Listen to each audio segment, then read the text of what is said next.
Today's podcast is sponsored by one of my favorite plant-based skincare lines, Osea Malibu. Osea puts your health and the health of the planet first with potent skincare solutions that are pure, safe, and effective. You're listening to the Ordinary Vegan Podcast, where we teach you everything you need to know about adopting a plant-based diet full or part-time. Our goal is to empower you to live a long and healthy life. You can find today's show at ordinaryvegan.net or on iTunes. If you have any questions, please send an email to questions@ordinaryvegan.net. Hello, friends, and welcome to the Ordinary Vegan Podcast number 65. Common over-the-counter medications and prescribed drugs with potential serious side effects. If we haven't met, my name is Nancy Montori, and I am the founder of Ordinary Vegan, the podcast, the website, my CBD from hemp line of products, and an extraordinary Ordinary Vegan community on Facebook with over 310,000 health and wellness community members. I strive to keep you well by researching and sharing valuable information about nutrition and everything you consume. Because my number one goal is to help you live a long and healthy life that is kind to the planet and to the welfare of animals. Today's podcast was inspired by a series of events that occurred in my life in the last few months. And those events were a great reminder to me to think about everything we put in our bodies. And I'm not just talking about food. Often we take an aspirin or ibuprofen for a headache or a body ache and not think much about it. And for good reason. They're easily accessible, they don't require a doctor's appointment, and they're generally safe. But sometimes there are risks involved with taking these drugs. So today, I want to talk about some of those risks and hopefully just get you to think twice before they enter your body and encourage you to research every medication, including over-the-counter medications that you put in your body or the body of your children. So, after these events occurred, I began researching over-the-counter and prescribed medications, and I felt a real urgency in recording this podcast. And I was actually a little hard on myself for not giving you guys the heads up on this subject before, because I don't believe doctors are alerting patients enough to these risks. As always, we have to take our health into our own hands. Most people assume that over-the-counter medications are safe and free of serious side effects. When taken as directed, many over-the-counter medications can be safe, but it depends on what other over-the-counter drugs or prescription medications we are taking, or even what food we are eating with them. There are also some medications we should never take while flying. And last but not least, there are many over-the-counter and prescription medications that are dangerous to our overall health. Let's begin with some personal stories that inspired this podcast. We have a little guy in our family who we all adore. I call him our little prince. Well, he has been experiencing severe stomach pain for a few months, and his parents have done everything, taken him to the pediatrician, specialist, emergency room, and no one can give them an answer of why he is experiencing stomach aches. But they all recommended the very same commonly prescribed medication in large dosage of something called Miralax. The pain continued, and the Miralax wasn't working, and our little guy was getting down and out because he was missing school and his friends, and he was always in pain. It just broke our hearts. One day, his mom was talking to another mother, and the subject of Miralax came up. The other mother mentioned that she'd read that many parents are concerned about the common side effects of Miralax, like tremors, tics, obsessive compulsive disorders, depression, and even aggression following its use. Our little guy's mom was very upset, of course, and did some research and became even more upset. These complications like tremors, trouble breathing, and aggression weren't rare complications from taking Miralax. They were common complications. And 4 different doctors prescribed Miralax, and not one doctor mentioned the possible side effects. Of course, she immediately took him off the medication, but when she did further research on it, she was shocked to find out that there were class action lawsuits against Merck, who is the maker of this popular laxative Miralax, because of all the problems children experienced after taking it.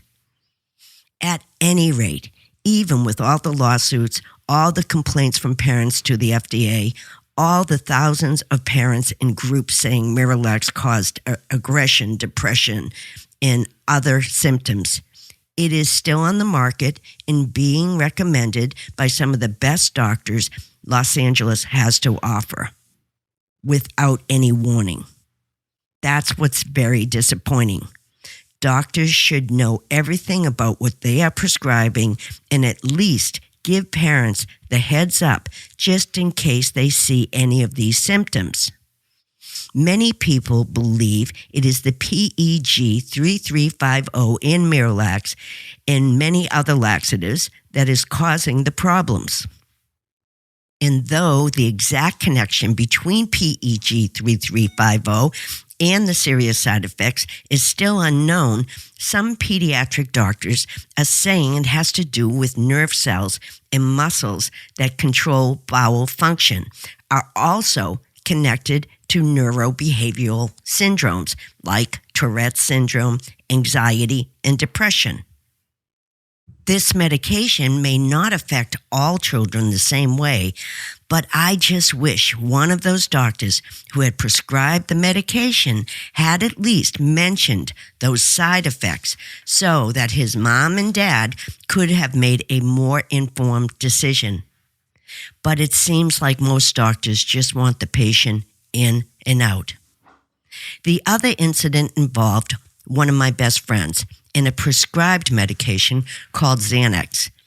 She was taking a very long flight, over 15 hours, and she doesn't like flying. Her doctor recommended she take a Xanax on the flight to remain calm and maybe fall asleep. Since she had never taken Xanax before, she did a test run a week before the trip and had no side effects. If you're not familiar with Xanax, it is an anti-anxiety medication in the benzodiazepine family, the same family that includes diazepam, which is Valium, clonazepam, which is Klonopin, and lorazepam, which is Ativan, among others. Xanax works by decreasing abnormal excitement in the brain.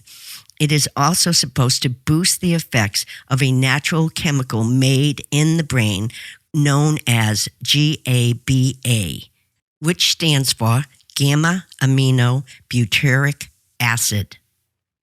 So she took the Xanax on the flight, fell asleep immediately, and woke up 4 hours later feeling odd, a little confused, feeling a little crazy, wanting to get off the plane, and she had a pounding in her chest. She decided to go to the ladies' room and throw some water on her face, and as soon as she started walking, she passed out in the aisle of the plane. The flight attendants gave her oxygen, checked her blood pressure, and it was extremely low. Eventually, after the administration of oxygen for about 15 minutes, she told the flight attendants that she was okay and went back to her seat with 11 hours left in her flight. So it was pretty bad. When I did research on benzodiazepine, which is the class of drugs Xanax belongs to, I was surprised to find many negative studies. For example, There was a population study in France that showed the long-term use of benzodiazepine, like Xanax, was associated with an increased risk of dementia. Xanax, in its generic form, is one of the most prescribed and popular drugs in the United States, with over 50 million prescriptions being written every year. Common side effects of Xanax and its generic form are low blood pressure, dizziness, drowsiness, and low energy. When benzodiazepine is used over a very short time, as directed by a doctor, they are relatively safe. But people who use it for long periods can experience mental health problems that can include depression, hallucinations, motor incoordination, and mood swings. And there are some people who believe that benzodiazepine can be a very addictive drug. So please be careful if you are using Xanax or any benzodiazepine medication. Before we talk about the next common medication with side effects, I want to take a moment to thank our sponsor, Osea Malibu. I discovered plant-based Osea way back in the 90s, and it was one of the first vegan skincare lines on the market. They were plant-based before it became a marketing strategy for everyone else. Osea can help reveal and illuminate your natural radiance, whether you're looking for hydration, oil balancing, anti-aging, or blemish solutions. And take it from me, it smells and feels so lovely. Not only that, Osea Malibu is formulated with all skin concerns in mind, and Osea makes products infused with sustainably sourced organic Patagonian seaweed and active botanicals. To purchase Osea Malibu, go to oseamalibu.com. That is OSEAMALIBU.com, and use the coupon code OrdinaryVegan, all in one word, to get $10 off your purchase of $50 or more. Thank you, Osea. Another very common medication that can lead to addiction, it can impair thinking and cause problems with balance, are non-benzodiazepine sedative prescriptions like Ambien, Sonata, and Lunesta. There are studies that also link those sedatives to dementia. According to the American Addiction Centers, people who use a large amount of Ambien over an extended period of time can become addicted and experience anxiety, confusion, muscle pain, digestive difficulties, persistent fatigue, and even suicidal thoughts. I know there are many of you out there who can't sleep, but relying on sleeping aids like Ambien every night are not worth the long-term costs. Zolpidem is another sedative hypnotic that is widely prescribed for the treatment of insomnia. While rare, there have been several cases of zolpidem-induced unusual complex behavior, which can develop into sleepwalking, nocturnal eating, and amnesia. So zolpidem should be used at the lowest effective dose for a short duration as possible. Also, this is very important. If you are over 60 years old and taking these kind of medications like Xanax or Ambien, you are even at a higher risk of dementia because the medication stays in an older person's system longer, and the liver in older people clear drugs much slower. Now, let's talk about some common over-the-counter drugs. First up, Tylenol. Tylenol is an acetaminophen, and you should never combine other pills that contain acetaminophen, like Midol, because if you combine both, it can cause extreme nausea, stomach pain, sweating, and even confusion. Acetaminophen is found in numerous medications, such as cold and flu medicines. So you have to be careful about mixing pain medication with cold and flu medicines. Too much can cause liver damage or even acute liver failure. Anytime you take an over-the-counter medication, you need to make sure your medications aren't conflicting. Pharmacists can help you with that information. Another drug group that you can buy via prescription and over-the-counter are called anticholinergics. A 2015 study found that the greater use of these drugs was also linked to a higher chance of developing Alzheimer's. Many over-the-counter drugs have anticholinergic properties. Drugs with these properties block the action of a neurotransmitter chemical called acetylcholine. Acetylcholine helps send signals to other cells affecting learning and memory. Most of these drugs are allergy and sleep aid medications like Benadryl, Excedrin PM, Tylenol PM, and Elavil. Anticholinergics also decrease how much we sweat, so it is easy to become dehydrated. Make sure you're drinking lots of water when taking these drugs. Advil and other ibuprofen-like drugs are non-steroidal anti-inflammatory drugs which can cause serious gastrointestinal bleeding, ulcers, and even death when not taken as directed. As a matter of fact, non-steroidal anti-inflammatory drugs hospitalize over 100,000 people and kill 16,000 people a year in the United States due to overdose, wrongful combinations, or incorrect usage. Always talk with your doctor about pain management and make sure your medications aren't conflicting even if they are just over the counter. Next up are antihistamines. When it's allergy season, many of you will be reaching into the medicine cabinet for relief, but it is important to choose allergy medications wisely. Diphenhydramine is a first-generation antihistamine medication, like Benadryl. In addition to treating allergy and cold symptoms such as sneezing and watery eyes, it also blocks the actions of acetylcholine. This is a neurotransmitter that is important for brain functions such as learning and memory.